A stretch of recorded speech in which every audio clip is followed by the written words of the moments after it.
makers of Clippercraft clothes for men, and 924 leading retail stores from coast to coast, present the world's most famous detective, Sherlock Holmes.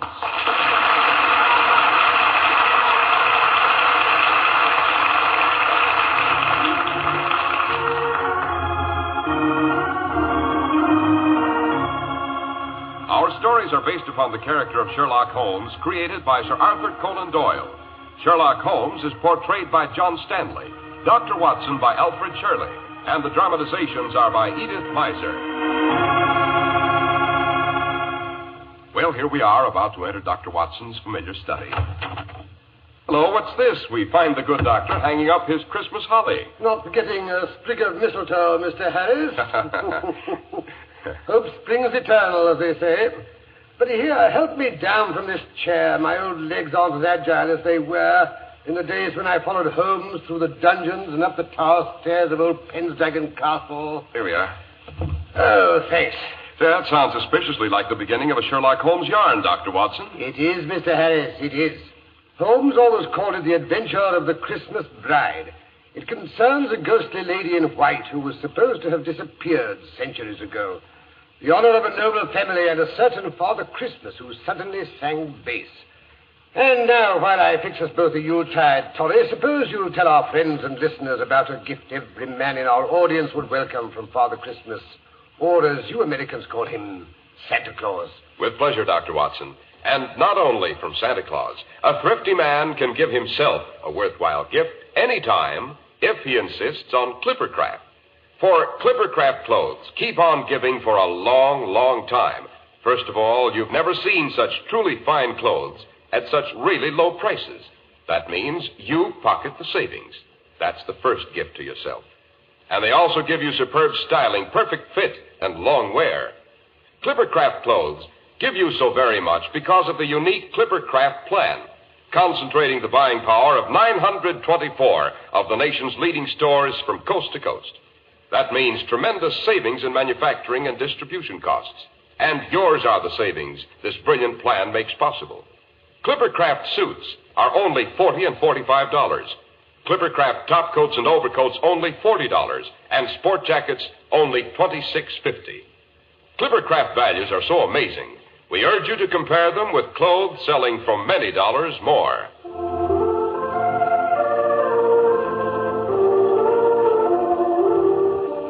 And now, how about that Christmas bride, Dr. Watson? Her name was Ginevra, and she was the heir and only child of Lord Robert Neville, 10th Earl and 54th Baron Pendragon of Pendragon Castle. Yes, I shall never forget my first glimpse of that ancient and somewhat forbidding edifice. The walls grey and bleak, without their summer covering of ivy. The towers square and defiant, with the red or rouge dragon pennant angrily defying the winter gales. Well, as I was saying, a rather urgent message from Lord Neville on elegant embossed stationery had arrived at 221B Baker Street. Would Mr. Holmes and Dr. Watson do him the honor of a visit to Pendragon over the Christmas holidays? The visit to include the wedding of his daughter, Lady Ginevra, to the immensely wealthy but slightly middle-aged Wentworth Trimmingham, which was due to occur on the second day of the new year. Now, don't tell me the eminent Mr. Sherlock Holmes was called in to guard the wedding presents, Dr. Watson. Hardly, Mr. Harris. At any rate, the day before Christmas found us alighting from our train at a small station in the Cumberland Hills, which, as you know, are situated in the north of England. There had been a slight fall of snow. An ancient carriage with red wheels and the Neville arms on the door was drawn up to the station platform, while the anxious face of the lord of the manor himself, in top hat and earmuffs, peered through one of the steamy windows.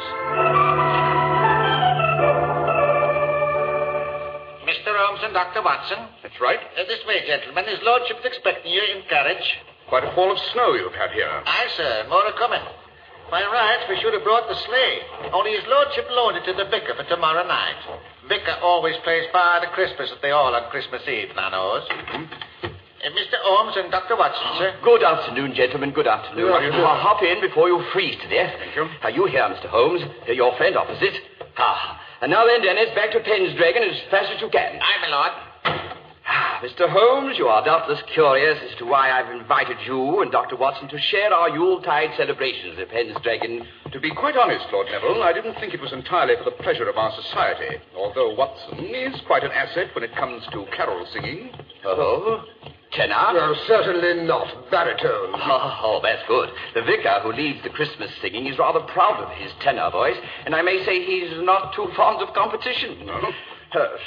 Mr. Holmes, I have invited you to Pendragon to make sure that nothing occurs to prevent the marriage of my daughter to Mr. Wentworth Trimmingham. Why is that marriage so imperative, Lord Neville? To be brutally frank, Mr. Holmes, the Neville estates are mortgaged up to the ears.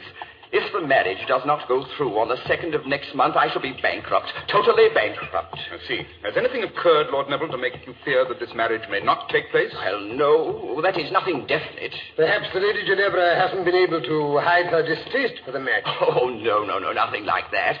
Well, I wouldn't say it was a passionate attachment on either side. But they like the same things. She laughs at all his jokes. What better foundation could one ask for a marriage, Watson? Well, that's what I should have said.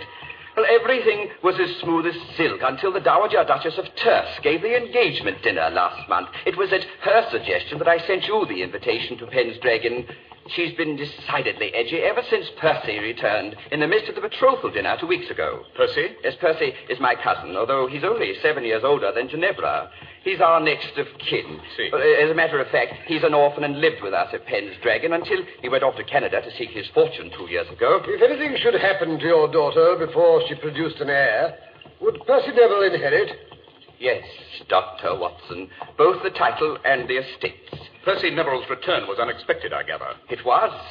Unexpected and melodramatic, to say the least. The betrothal dinner was being held in the great hall of Pendragon Castle. My daughter had just risen to return the bridegroom's toast. As she lifted her glass, a casement window was thrown violently open, and Percy walked in out of the night. And now I should like to make a toast to my future bridegroom. Percy! Good heavens, Percy, is it really you? I'm sorry to make such an abrupt entrance, Lady Terce, but I came as soon as I received news of the engagement. Percy, why didn't you let us know you were coming? Let you know. Let you know when you never bothered to answer my letters. But, Percy, we never received any letters. We thought you'd forgotten us. I had forgotten. As if that would have mattered. Percy, that's not true. You know how fond we are of you. How touching. Percy, this is Wentworth. Wentworth Trimmingham, my future bridegroom. So, this is the little man they've sold you to. Stop that. Stop it at once. I'm very fond of Wentworth. Are you, my dear Ginevra? Percy, why do you look at me like that? To think you should so soon forget our family motto. Ne vile velis. The name Neville means that, you know. Ne vile velis.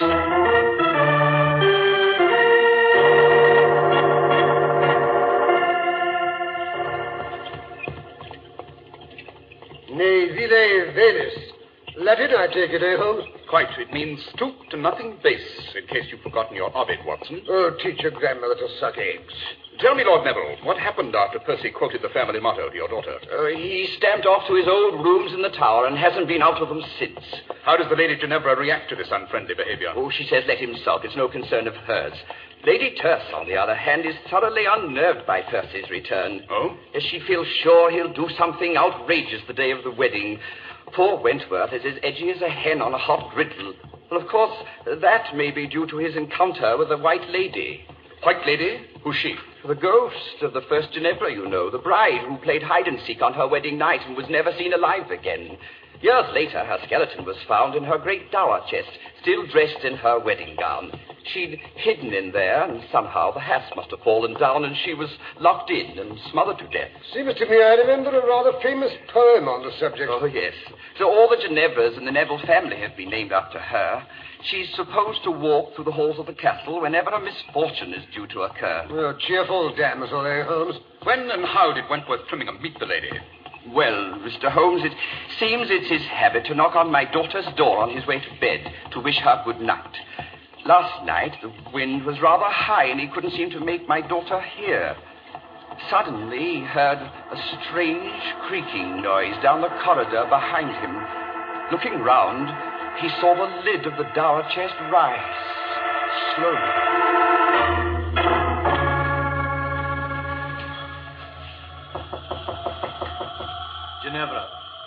Ginevra, my dear, it's I, Wentworth. I've come to bid you good night. Ginevra, are you there? Ginevra! Who calls me? What was that? Good Lord, the lid of the chest is rising. There's something... A woman in white. She's rising out of the chest. Who are you? The first Ginevra. You call to me.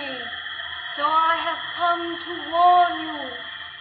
Go away. Go away before it is too late.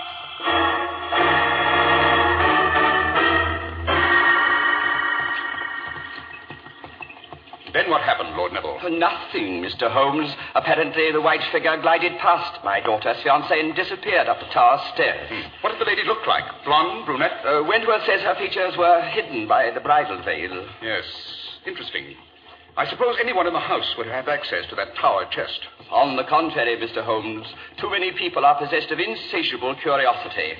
I keep the silly thing safely padlocked, I promise you. How many keys are there to that padlock? One, which I keep by me, here, on my keyring. A very wise precaution.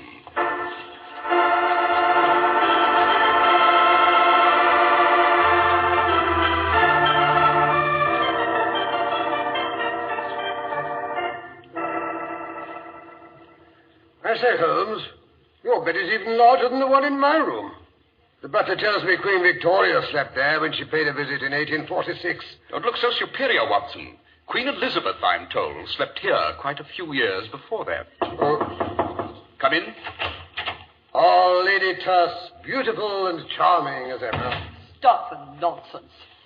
Glad to see you, both of you. Something's going on here. Don't like it. What sort of something are you referring to, Lady Tuss? Don't know. If I did, shouldn't have sent for you. Ginevra looks as if butter wouldn't melt in her mouth. Bad sign. Percy looks like a thundercloud. That's worse. I thought Percy had locked himself in his rooms and refused to see anyone. I'd like to see anyone refuse to see me. Oh, but I'm Gavin. You'll want to view the premises. Yes. First of all, I'd like to inspect that dower chest. It might be interesting to investigate how a lady in white can emerge from a carefully padlocked coffer. Then you don't think it was a ghost. Neither do I. Well, what was she up to? We shall be able to answer those questions better, Lady Tuss, after you've had a look inside that box. I wonder if you could persuade Lord Neville to lend us the key.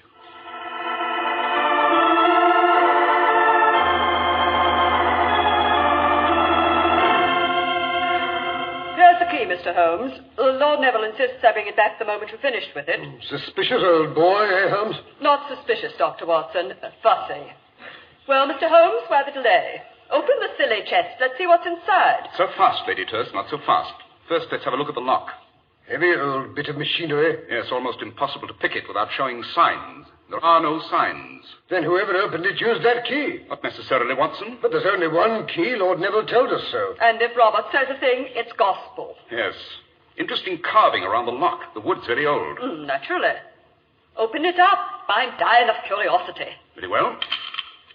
Lock needs oiling. Hasn't been unlocked for some time. I'll remove the padlock. Here, Watson, hold it. Now, Lady Tuss, if you'll help me raise the lid. Right. Good Lord, what's that? Oh, it's Thor, Ginevra's spaniel. Goes everywhere with her. Regular shadow. Oh, yes, here she comes. Hello there. I'm Ginevra. Why, you must be Sherlock Holmes and Dr. Watson. Delighted. Don't let me stop you, Mr. Holmes. You won't. Father told me what you're up to. I'm dying to see what's in the chest, too. Go ahead, open it up. Down, sword, down, boy. You see, it's a biggish box, isn't it? Yes, a woman could easily hide in there. Something white and satin lying on the bottom. Wonderful. It must be her wedding dress. I've always heard it was still in there. Remarkable to find it in such good condition after all these years. The remarkable thing about it, Lady Ginevra, is this dust and dirt on the hem. Watson, give me an envelope. I shall want to take a sample. But that's fascinating. I've heard simply fabulous things about you, Mr. Holmes, and now I believe them. Every one. Do you? Yes, I think we've seen everything there is to be seen here. Watson, you may close the lid and lock it. Right. Uh-huh. So this is Mr. Sherlock Holmes and his famous deductions. They told me you were coming. They? Who's they? I understood you'd let no one in here, not even the maid. You've overlooked Lady Terse. Try to keep her out of anything. I didn't mention Mr. Holmes, Percy. Or did I? Don't look so suspicious, Lady Terse. I've decided to be a good boy. I've even decided to come downstairs tonight and join in the Christmas Eve festivities. Percy, that gleam in your eye. I've known you too long. You're up to something.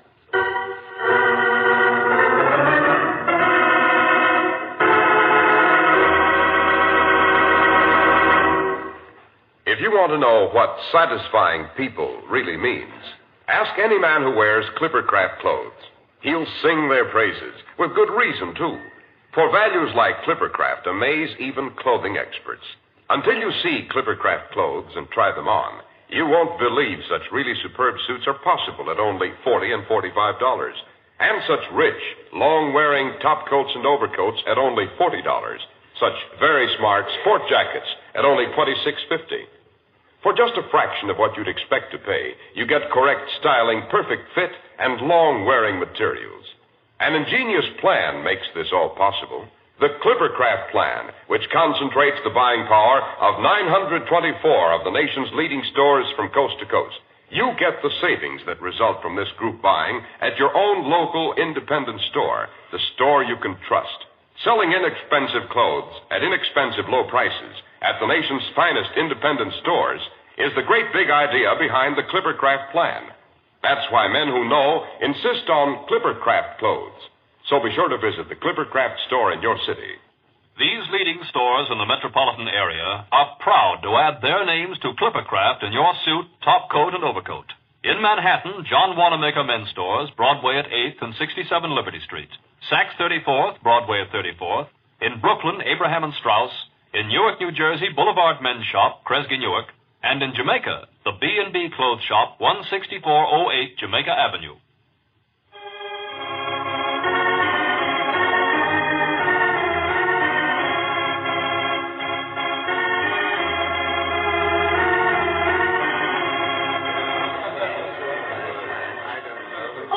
The vicar's late. Downpour. Oh, calm yourself, Ginevra. He'll be here. But Percy, the snow's so deep. What if he can't get through? Now, don't worry. The sleigh is light, and he has Vixen, the best horse in the county. Nothing can pass her, you know. Oh, dear, I hope so. No, slow down. What ails the dog? He may prove to be a bit of a problem, don't you think? Goodness, I hope not. Oh, Mr. Holmes, I didn't see you behind that chair. An ancient wing chair often provides a good listening post, my dear. Now, look here, you meddling busybody. Percy, please, you promised. Suppose you allow me to solve the problem of the dog, Lady Ginevra. Would you? I mean, listen, sleigh bells. The vicar's driving up. He's here. Father Christmas has arrived. Open the door, Paddleford. Now then, everyone. Good King Wenceslas has looked down on the feast of Stephen, when the snow lay round about. Debbie, I declare I've never been so cold. My right ear's half frozen. Come along, Father Christmas. Percy will take you into the dining room. You can have a hot toddy while you get out of your wrap. That's a good idea. A good idea. And better disguise your voice, sir, or all the children will guess who you are. That's a good idea, too. Gather round all. Bring in the Yule log. Father Christmas will be with you in a moment to give out the presents to all the good boys and girls. There. How's that? Vicar, you're wonderful. Now go along. Take good care of him, Percy. Never fear, my dear. Mr. Holmes, they're bringing in the Yule log. Come and help me set fire to it. Oh, look, Dr. Watson has caught Lady Terse under the mistletoe. I declare I've never had such a Christmas. Oh, come along, Ginevra. They're ready for you to light the fire. Dear, where did I put the matches? Allow me, Lady Ginevra. Oh, thank you, Dr. Watson. Oh, look at that. I say, Holmes, how she burns, eh? Oh, lovely. I do like to toast my feet in front of a Yule log. I beg your pardon, Lady Ginevra, but haven't you raised your skirts a bit too high? Oh, my goodness. I forgot. Oh, Ginevra, my dear, your fiancé is making quite an ass of himself. Runs into the library every other minute to see no one's lifted one of the wedding presents. Well, all that silver and your present, Lady Terce, the diamond tiara. I'll admit that tiara is a temptation. You shouldn't have given it to me, Lady Terce. It's wonderful. Oh, not at all. A confounded nuisance. Given me a headache for years. Glad to be rid of it. Oh, well, here comes Father Christmas. Gather around the punch bowl, everyone, and we'll have a drink also before we give out the presents. I say we should. No, we should. That's the ticket. I say there, Vicar. Father Christmas, I mean.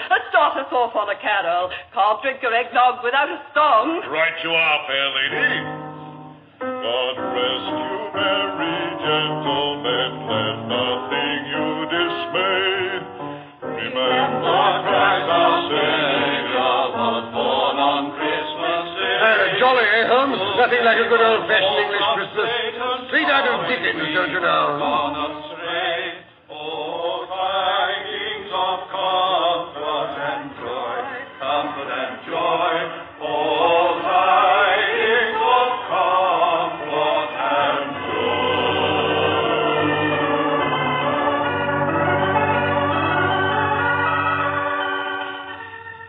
Hello there, Father Christmas. Not leaving us so soon. Well, that is a long ride home. Must get going. Don't tell the others. Wouldn't want to disturb the party. Quite. How about a hot toddy before you leave? Stirrup cup, you know. No, haven't time. I thought you might say that, so I prepared this jug full of grog. Keep it well wrapped. It'll keep you warm. It's a long, cold drive to Gretna Green, but... What, Mr. Holmes? No time to waste. On your way, Father Christmas. Think of me when you drink the grog. We will. Wassel! Wassel, Merry Christmas. And a Happy New Year. Hello, what's this? Vicar off so soon? Yes, Lord Neville. He seemed in a hurry to get home. Oh, can't blame him. It's a cold night. Let us get inside before we freeze to death. Good idea. Oh, I say they're ready to start the dancing. Wentworth's trying to find Ginevra so they can lead the lancers. Help! Who's that calling? Good heavens, what's that? Get me out! I'm locked. Why, someone's got himself locked in the dungeon. This way. The entrance is through the dining room. I was hoping for more of a head start. What's that? Nothing at all. Ah, this is the door to the dungeon. Let me out! Let me out, I say! Yeah, the door is bolted. Just a moment. Get me out of here! Good Lord. It's the vicar down there in his underwear and trussed up like a New Year's goose. This is an outrage! Get me out of here! But if the vicar is here, who drove off in the sleigh? Presumably an impostor who stole the vicar's clothes. I thought it might be, you know, when I heard Father Christmas sing bass. Say, Holmes. Holmes, where are you? Lady Ginevra, her fiancé can't find her anywhere. She's disappeared, vanished into thin air. Great Scott! Someone get the vicar out of the dungeon. I've got to find my daughter. Oh, Mr. Holmes, come quickly. Ginevra's disappeared. Her dog is crouched in front of the dower chest, howling. Oh, hurry, gentlemen. The same scoundrel that locked the vicar in the dungeon has undoubtedly put Ginevra in the dower chest. I only hope we're not too late, eh, Holmes? Wentworth tried to break the chest open, but the dog won't let him near. There, you see? Easy, thoughtful boy. Yes, I know what you're trying to say. We'll get her out. Oh, confound it, the key. Lady Terce, what did you do with the key? But I gave it back to you. No, you didn't. Oh, yes, you did, too. Quite all right, you know. No key needed. The wood's so old and the staples so loose, it's quite possible to lift the lock right out, like this. That's it. I'll raise the lid. Great Scott, there's nothing in there but a roast of beef. Yes. Thor's made off with it, I'm afraid. That explains his interest in the chest. But if Ginevra isn't here, where is she? With Father Christmas, I imagine. They're heading for the Scottish border in the sleigh. You'll never catch them, I'm afraid. Oh, of course. She's eloped with Percy. So she did talk him round. Good for her. So that's why she trailed off up the tower steps in that old bridal gown. I suspected as much when I discovered some of Percy's ashes on its hem. But this is dreadful. I should be ruined. We'll have to return all the wedding presents. Fiddle-dee-dee. Personally, I'll make mine a much handsomer contribution. Ginevra shall have the tiara and my emeralds as well. They're worth a king's ransom. Lady Terce, you are an astounding female. All women are. Oh, but we're keeping the dancers waiting. You shall lead the lancers with me, Robert. Come along. Say, Holmes, you old fraud. I believe you knew what was going on all the time. I suspected, Watson. I suspected. But when I saw the Lady Ginevra raise her ball gown and display a pair of traveling boots, I was sure. But come along, Watson. We shall have to go down to the kitchen and make peace with the cook. Oh, why that? For making off with Sunday's roast of beef. Something had to be done to keep the dog interested, or he'd have given the show away.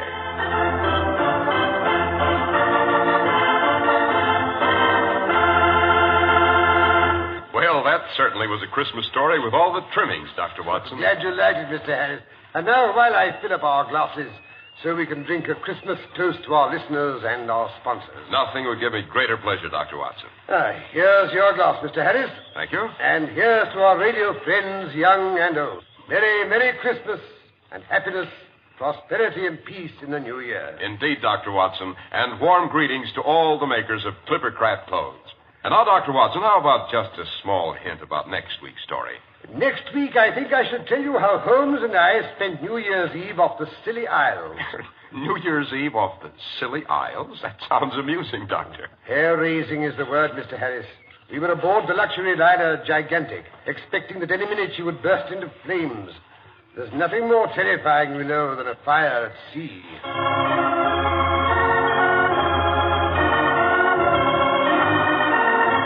The makers of Clippercraft clothes and 924 leading stores from coast to coast have brought you another in the new series of broadcasts featuring the world's most famous detective, Sherlock Holmes. Sherlock Holmes is produced and directed by Basil with special music by Albert Berman. If you don't know your Clippercraft dealer, write Clippercraft, 200 Fifth Avenue, New York City. Christmas seals support the fight to prevent the spread of tuberculosis in this community. Buy and use Christmas seals on all your holiday mail, and be sure to mail your packages now. Be sure to listen next week to Sherlock Holmes in New Year's Eve off the Scilly Isles. If you'd like to attend the Sherlock Holmes broadcasts in New York, see your local Clippercraft dealer, and he'll tell you how to obtain your tickets.